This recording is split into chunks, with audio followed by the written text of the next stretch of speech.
that it was really interesting because that's where we learned all about what Chautauqua was and about how all the teachers would come up from Texas and camp in tents and learn all these cool things. Cool. And then was reunited with Becky, and she's like, I'm doing this Chautauqua. I'm like, I know what that is! So this was sort of a kismet sort of thing that evolved. Comes around full circle. Yeah, so it's kind of fun. Okay, so we get to talk about Thanksgiving, my very favorite holiday. Didn't used to be, but it is now. You want to do this? You can hit the space bar or the arrows, either the one. The arrows. Well, I'm going to start. So this is the way I like to start with this presentation because this is what we all think of about the first Thanksgiving, all capital, all bold. This is actually a painting that hangs in Pilgrim Hall in Plymouth, Massachusetts. And it was painted by Jenny Newscomb in 1923. So things I like to point out about this. This right here, she's a perfect example of what we think of as traditional pilgrim wear. Black and white. The reality is our pilgrim forefolk wore a lot of jewel tones. Reds and oranges, golds, greens, blues, purples. Next thing I like to point out back here is our native brethren here with these gorgeous feathered headdresses. That is a Plains people thing. Yep. That is definitely not an East Coast thing, certainly not a Wampanoag thing. Next thing, the table. If there was a table at this particular event, which we do not think there was, the ladies would certainly not be sitting at it with the men folk. They would be doing exactly what you think they would be doing, cooking and serving. They certainly would be saying that. And the last thing that I like to point out about it is all this gorgeous autumnal foliage because we think Thanksgiving, November. The reality is this particular event, we only have 2 actual documented sources of this event, and in neither one do they call it the first Thanksgiving. It probably happened after the first harvest, so you're talking about late summer, early fall, possibly October, like September, October is what we're thinking. Doesn't mean that this event didn't happen. It doesn't mean that this event is not important because it did happen and it was important. And can you click for me? Thanksgiving and Days of Thanks are very integral to our American experience, whether it was the colonists coming over, whether it was American Revolution, Civil War, westward expansion, the huge influx of immigrants that came over. Days of giving thanks played a very, very pivotal role in all of these. And you're going to learn today what happened in 1863. 63? That made it our very own holiday forever and ever. Enter my lady, who's a little pixelated there, Sarah Josepha Hale. I called her Josepha Hale for all this time, and then I was corrected. It's Josepha Hale. Sarah was born in Newport, New Hampshire. She was, to understand, I should back up. To understand the story of Thanksgiving, we have to understand her journey as an American woman. Click, please. She was daughter to Captain Gordon Buell and Martha Whittlesey. Captain Gordon Buell was a captain under General Washington. He was injured in the war, as many of our soldiers were. They were a very traditional New England family. They believed in things like education, reading, writing for boys and girls because everything was focused around the Bible. So in order to live a prosperous life, you had to understand the Bible, therefore you needed to read and write. They were very, very excited about the new country and what that could mean to, well, for the country, but in particular for their kids, because that's what we all do. So young Sarah, I love that picture. So she learned to read and write. She had 3 siblings. Her oldest brother died at sea. He was a mariner. Her youngest sister died before reaching adulthood of pneumonia. And the result was that she was extremely close with her middle brother, Horatio. Now, Horatio went on to get a Dartmouth education because in that time, gentlemen could go to university, ladies could not. But he would bring home all of his books, and he would teach her, she would study. And the result was, and I love this story because it just, it speaks to their relationship. When he came home and graduated, he brought home 2 diplomas. One that was the standard diploma with the little picture of Dartmouth in the corner, and then one that he copied, and where the picture of Dartmouth was, he sketched a picture of their farmhouse. And he handed it to his sister and said, "You have earned the equivalent of a Dartmouth education." And I was like, oh, that's so sweet. So they were super close-knit. So at 18, she became a teacher in downtown. It's kind of what you did because there weren't too many professions for ladies to go into. Where am I? Oh, age of 25, thank you. At age 25, people were starting to whisper about her spinster self, because she was still a teacher and not married. Entered David Hale, the strapping lawyer who just moved into town. So David, click please. David and Sarah were married here in this tavern, the Rising Sun Tavern. So at this point, Sarah's mom has also passed away, and Dad can no longer take care of the farm because Horatio is off doing lawyer things, and he's got a bad leg, so he moves into town and he opens up this tavern. And he calls it Rising Sun Tavern for the dawn of the new country and all the opportunities and everything. There's actually a lot of Rising Sun Taverns at this time period for the exact same reason. But they were married in there. They had pretty much a picture-perfect marriage, very fairy tale marriage. But their favorite part of the marriage was 8 o'clock to 10 o'clock p.m. every night without fail. They would send the kids to bed after supper, and that was their time.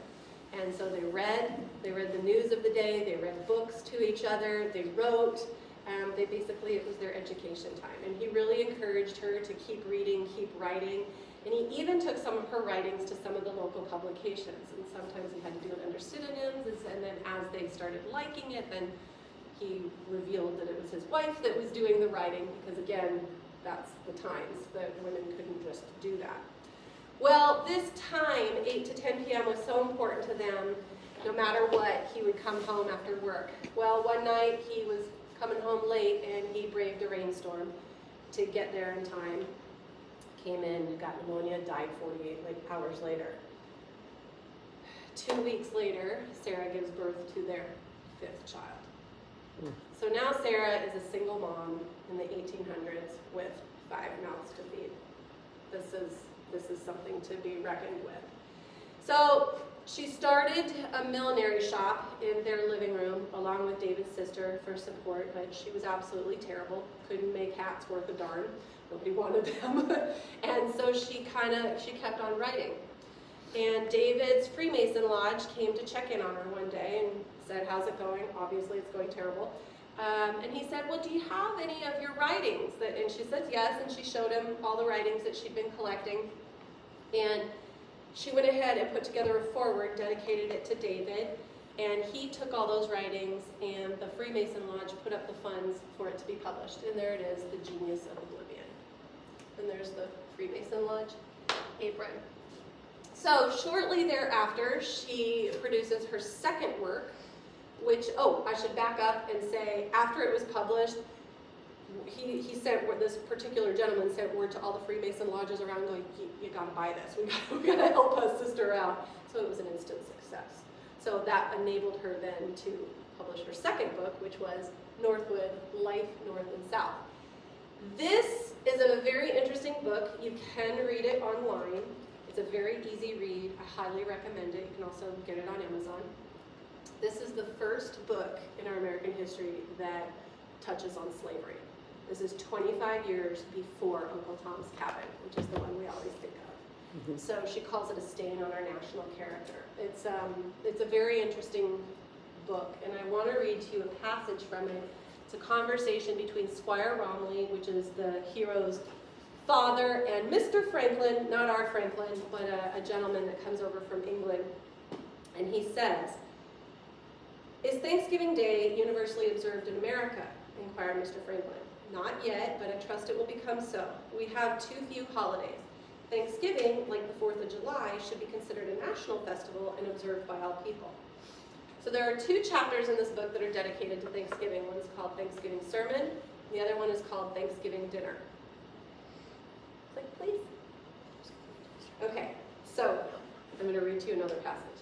"The roasted turkey took precedence on this occasion, being placed at the head of the table, sending forth the rich odor of savory stuffing. A sirloin of beef, flanked on either side by a leg of pork and a loin of mutton, innumerable bowls of gravy and plates of vegetables, a goose and a pair of ducklings, a chicken pie, plates and pickles, preserves and butter, a huge plum pudding, custards and pies of every name and description ever known to Yankee land, rich cake and a variety of sweetmeats and fruits." Well, this very delicious and descriptive work caught the attention of a lot of people, including one Reverend Blake, who was starting a new magazine called the Ladies Magazine. He asked her if she would come and be editor of it. And she said she would on two conditions. Number one, she wasn't moving to Boston until her youngest child was out the door and in college. And number two, she would like to be called editress, thank you very much. She was very proud of being a lady. He agreed, and then she moved. So, nope, not yet. Just kidding. She became the first female editor or editress of a magazine in the U.S. She only accepted original material, and she made a point to solicit work from American female contributors. She printed articles that she thought would improve her readers' minds, so not just fashion and fluff.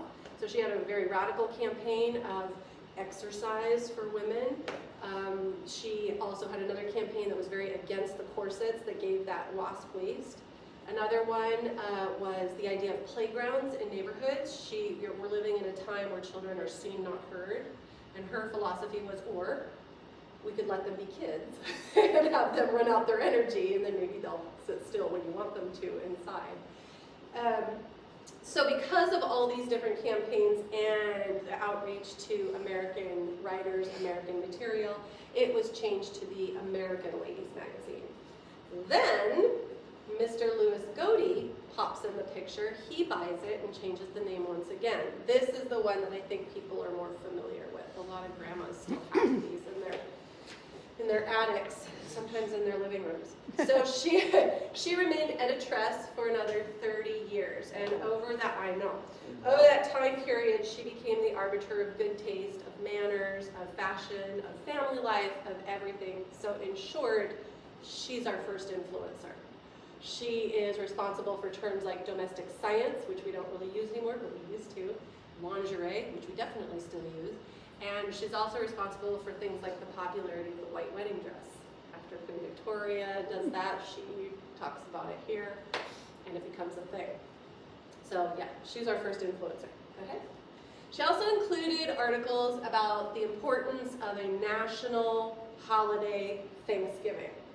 In one article, she selected the last Thursday in November, and her reasoning, in her own words, were because then the agricultural labors of the year are generally completed. The elections are over. Those autumnal diseases, which normally prevail more or less in the South, have ceased. And the summer wanderers have gathered to their homes. Thursday is the most convenient day of the week for a domestic holiday. And also, George Washington selected Thursday in his original Thanksgiving proclamation. Well, who heard this message? Actually, I should wait before I go forward. This is a diagram of how she thought her Thanksgiving table should be set up. So. And I will tell you one other thing too, because I know this audience and you'll like this. So these are all watercolors, and she hired single women, so widows, to do these. So one of the reasons why Godey's Ladies Book is so collectible, and you'll find maybe somebody that has a couple different copies of this particular cover or that particular thing, because the colors are different. Because she would hire them out, and if you run out of green and all you have is blue, guess what that's going to be? Blue on one. So I think that's very interesting and a neat way to employ people who otherwise wouldn't be employable. All right, next. So Godey's was arguably the #1 publication of the time, with over 150,000 subscribers north and south. Why do I say north and south? Because there were other publications out there. Some of them pandered to the politics and ideology of the north. Some of them pandered to the ideology and politics of the south. Godey's was very careful to ride that middle line, and there were certain topics they just weren't going to talk about. And they had a real strong readership everywhere. So if you're actually watching Little Women, I heard Godey's mentioned in Little Women. There's a couple other, maybe Gone with the Wind, I don't know. But when you're watching some of these films, they'll mention Godey's, and you'll go, I know what that is. It's expensive though, $2 a year? Yes. For that time? Well, they're hardcover books. They call them magazines, but they're actually hardcover books. Yeah. Yeah, they're a big deal. Okay. So, while she was not an advocate for women's rights in the sense of women's suffrage and the right to vote, she was very much all about education and opportunity. So she really, remember I said she really reached out to emerging writers and whatnot. So she gave a lot of these people their first publications, or if not the very first one of the first. We consider most of these ladies classics at this point. Mm-hmm. But yeah, I find this fascinating. And it wasn't just the ladies. She also gave these guys an instant audience of 150,000. So the one I like to point out a lot is Edgar Allan Poe, because that's a distinct writing style. Yeah. He went to West Point with her son. And her son was like, you know, there's this guy. It's a little weird, but he's a really good writer. And so A little dark. Sarah was like, all right, well, send me his stuff. And she read it, and she's like, yeah, you're not wrong. Some of this is a little weird, but I'll publish this. So if you actually go back through some of the Goaties, there is some Edgar Allan Poe in there. They actually kind of went head-to-head a little bit later on, because he actually became a competitor when he was doing another magazine. So I find that interesting too. Because she was straddling that middle line, and he wanted to go more, and he's a stronger personality in that way, I guess. So Sarah did a lot of things in addition to just her magazine. She also published her own poems, short stories, plays, novels, and this side hustle, which in my opinion is the longest title ever known to mankind. I can't believe it. It really is the full title. But what's cool about this, she wanted a dictionary or a compendium of all these fabulous women of the ages right up until present, and she hired American lady authors to write it. So some of those ladies that we mentioned earlier have certain chapters in here. It's an absolute fascinating book. She also wrote, well, one of the books she wrote was called Poems of Our Children. And we all know Mary Had a Little Lamb today because of her. Now there is some controversy. Did she write it, or did this other lady write it? I'm a girl that goes off of primary sources, and she has it published in a book called Poems for Our Children. She also has it published in music. She was working with one of the foremost composers of the day. And that's how we get the tune that we still have today. So it's published, it's documented in more than one area. There you go, I think she wrote it. And she was so scrupulous about her principles, I just can't imagine she would have plagiarized anything. It's just not who she was at all. So that's that, because every now and then somebody pipes up and goes, but I thought, so there you go. All right, so she didn't stop there. She worked with her buddy Matthew Vassar to establish his new college. And when he said, hey, look at the list of people I want to hire to do this, she was like, yeah, there's nothing but guys on this list. So she convinced him to hire 23 educators that were female, including a head of everything as a female. She established the Seamen's Aid Society. This was for widows of mariners who lost their lives. So remember her brother lost his life at sea, so her heart went out to widows, and so this was a place where widows could come with their children. Along with the Seamen's Aid Society, she helped build the industrial school, so these ladies would learn how to sew. So they were sewing sails and bags and things that they would need on ships. And actually, a lot of the status quo places got really mad because these ended up being a lot more higher quality, because these women kind of knew what they were doing, right? But she also put a daycare in there so they wouldn't have to give up their kiddos, because at this time, if you become a widow, you're going to live a life of servitude. You're going to have to give up your kids. So this was a really, really big deal in Boston. Also funded a mariner's house for those seamen that came home and were injured for whatever reason, needed a place to stay. So a lot of good work for the community. Let's see. She also did, go back. Another thing that she did was she helped Emma Willard's Troy Seminary for more education for women. And she worked with, hold on, let me think of it. Let's see if I wrote it down. Yes, the Ladies Medical Missionary Society of Philadelphia. That was in 1851. This organization fought for a woman's right to go overseas and be a missionary without the accompaniment of a man. So to do the work without having to be supervised every minute of every day. So a lot. In addition, She was a really big patriot. She was definitely a George Washington fangirl. And when Mount Vernon started going into dilapidation, the Mount Vernon Ladies Association, who she was friends with several of the ladies, called her up and said, hey, we need help. So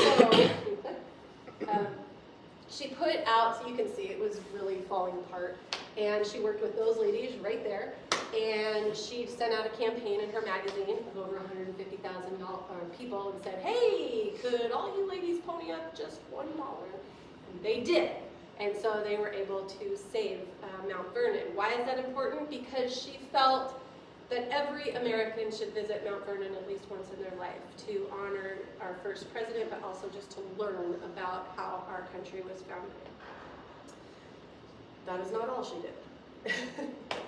She saved Bunker Hill. The monument had been started.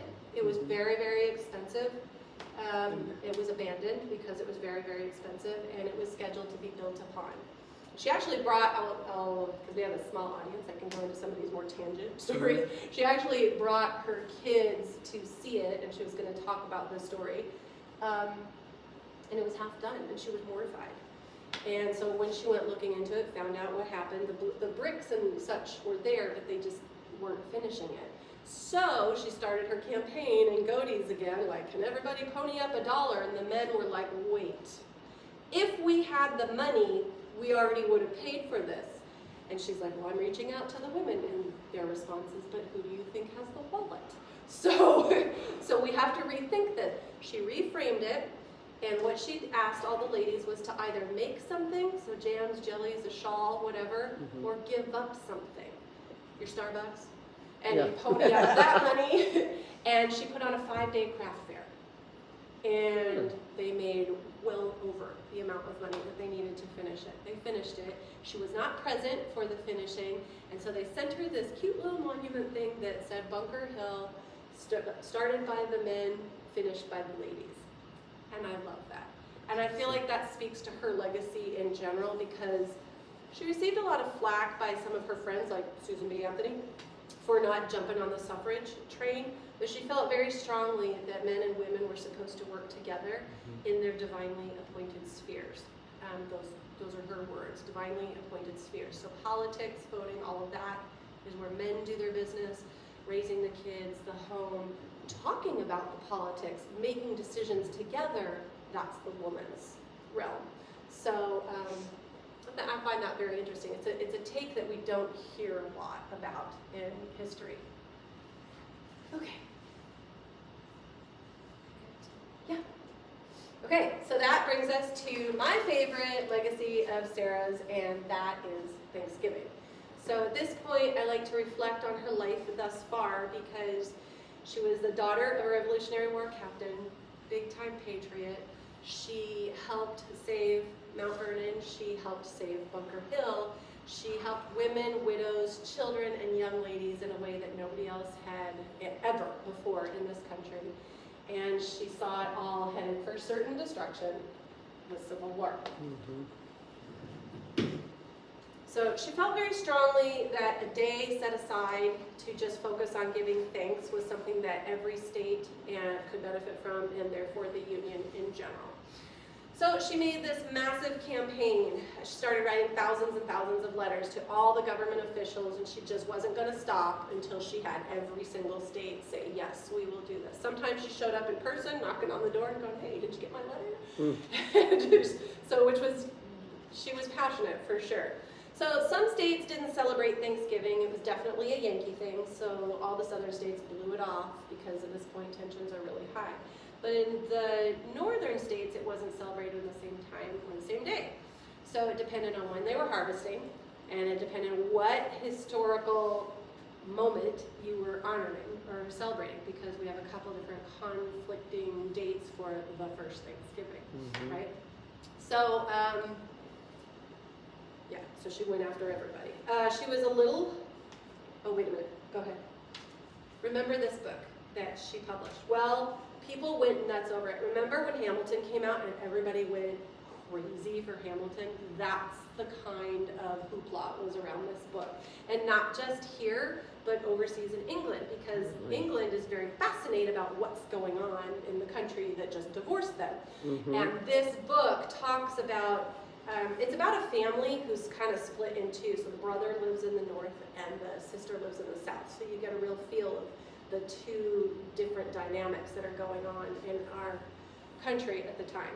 Well, she finally agreed to a reprint. She was never going to do a reprint ever on any of her publications, but because everyone was nuts all over this, she agreed to it and she added a foreword. That's the one that you're going to find online, so you can actually read her foreword.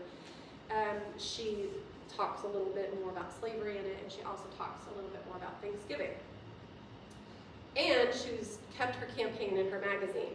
So in one article, she writes this. Americans only have 2 national holidays to celebrate: Washington's birthday in February and the 4th of July.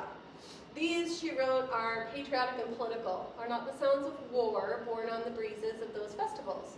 One comes in the cold of winter and the other in the heat of summer, while the glorious autumn of the year, when blessings are gathered in, has no day of remembrance for her gifts of peace. Should not the women of America have one festival in whose rejoicing they can fully participate? I think that's very interesting. So Sarah was super OCD, kind of mentioned that a couple slides ago. She kept track of everybody who celebrated, whether they were over in England or which states were celebrating, when they were celebrating, how they were celebrating.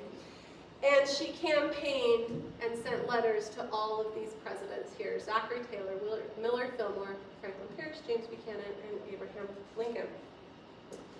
She not only lobbied all these people, but she encouraged her readers to lobby on their statement. And she did receive some hate mail that she was getting a little harassy, but that's what you do. If you want something, you keep going for it, right? So I like to make a point at this point that this was not email, this was not keyboards, this was all done by hand with a quill and ink for over 35 years. It's a lot. That's a big passion and big dedication. Right? So during the Civil War, both Lincoln and Jefferson Davis declared official days of Thanksgiving for military victories. That was very common back in the day. We have a rumor that she actually went and saw Lincoln just after Gettysburg, but that is a recounting of one of her grandchildren. I don't have anything to substantiate that. I feel like she probably did, knowing her and knowing where everything was at this point. But what we definitely do have is her second letter. So this is her second letter that she wrote to Lincoln. And she says, "You may have observed that for some years past there's been an increasing interest felt in our land to have Thanksgiving held on the same day in the States. Now it needs national recognition and authoritative fixation only to become permanently an American custom and institution." Bear in mind, this is right after Gettysburg. Lincoln is feeling it hard. So he listened, and in October 1863, he sent out the proclamation. He declared the last Thursday in November Thanksgiving Day. It was a day, in his words, to give thanks for all this great nation had given us. It was a day of peace, it was a day of goodwill, and most of all, it was a day of prayer. But now it would take an act of Congress to make Thanksgiving an official national holiday and be forever secured. Oops. Sarah continued those efforts until 1877, when she retired. Her final words to her readers appeared in her magazine in the December issue that says, "Now, having reached my 90th year," she retired at 90, "I must bid farewell to my countrywomen with the hope that this work of half a century may be blessed to the furtherance of their happiness and usefulness in their divinely appointed sphere.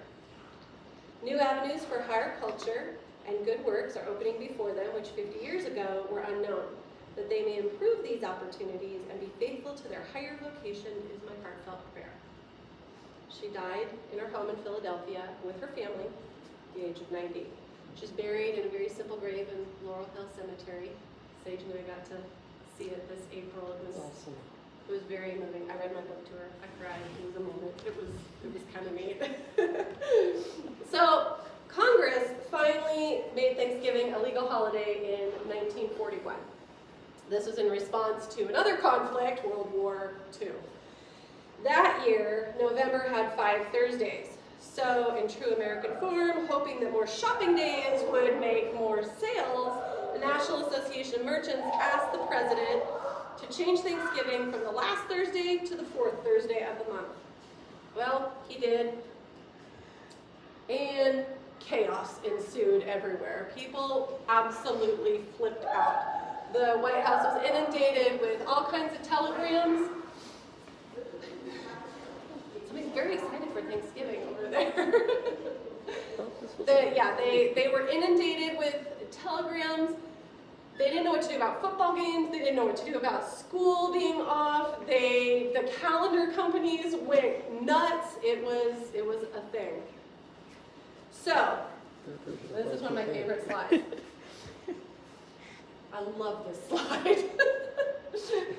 So, 16 states refused to change the date. 21 states did change the date, and Colorado and Texas, they had 2 Thanksgivings that year. Wow. So experiment failed, and Congress said, let's never do that again. So pretty quickly, they passed a joint resolution. They did it the 4th Thursday in November, the legal Thanksgiving Day. Thanksgiving was finally safe. Sarah's goal was realized. Which brings us full circle to the other story. This is the one that we're all familiar with. Well, in the 1800s, the late 1800s, a mythology starts to build from what actually occurred 200 years prior. This is where our 2 documents are found, one of them in a little grandma's attic in England. We now call it Mort's relation, and it's a first-hand account of what happened in this event, in this particular event. But this gets real confusing really fast, because at this point in time, we actually have 12 different conflicting claims to the first Thanksgiving. And the reason this mythology starts building is because we're starting to have a mass influx of immigrants at this point. And it's a very beautiful story to hang on to, because if 2 opposing, clashing cultures can break bread together and get along, then we can too. And we can find a place in this new world, in this new country. Go ahead. In the 1970s, the Wampanoags start this counter holiday, the National Day of Mourning. They protest the holiday in general, and they start educating the public about Native American history in general. Of course, football and Black Friday seems to be the focus these days, and just as a nation, we are very differently focused than we were in the late 1700s and early 1800s. Go ahead. People now see Thanksgiving as a day to protest all sorts of different things and commercialize it. And it seems to do just about anything else than what it was originally intended to do, which was very, very simple, and what Sarah worked so hard and tirelessly to achieve, which is this: a day set aside to bow our heads together, to as a country give thanks for what we've so richly been blessed with, and after the word amen, to hold our heads a little higher, a little steadier, together as one nation under God. So this is my other favorite slide, and the reason why this is my favorite slide is because this came from a New York newspaper. Uncle Sam's Thanksgiving Dinner is what it's called, and you will notice there's just about every ethnicity, creed, color you can imagine at this table.